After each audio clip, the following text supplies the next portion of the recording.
your marketing team give you suggestions that just don't always make sense to you? Today, I want to talk about how you can own strategy and get the best from your team. Marketing is pretty simple, but it can feel complicated with all the terminology. And frankly, there's some BS too that you have to sort through. So let me simplify a checklist for a coherent strategy.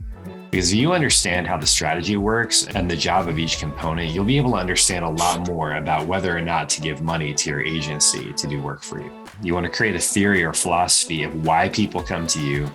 And if you can do that, you can create that theory that goes from top to bottom of the funnel, and you can kind of trace that journey, how you think they're going to buy from you. You're at a really good starting place. All marketing rests on this working hypothesis. If you understand that, you can create a funnel. And so let's talk about what's an example of a funnel.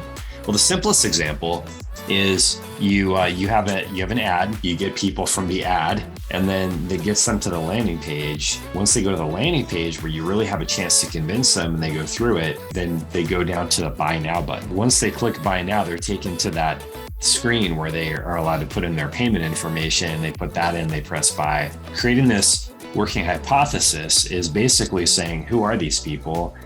What do I have to sell them? And why do they care about it? And then where am I going to find these people? And if you can figure out the answers to those questions and get a little detail, you can understand your funnel, how things are supposed to work. Why is this important? Your analytics people are probably going to give you suggestions if they're any good. They're probably going to say, hey, here's what we're noticing. And here are some suggestions that we think from the data will help you. Sometimes they'll be like, hey, you need to build this. You need to spend money on this. And you're going to have to know whether to do that or not.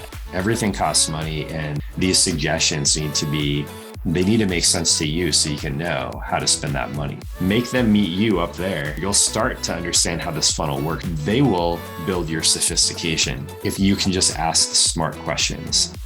That's how philosophers do it. That's how the smartest people in the world do it. They don't get distracted by the small things. What is right and wrong? What do we know? And then how do we make people accountable to those things? And then everything makes sense. Then you have a sense of proportion.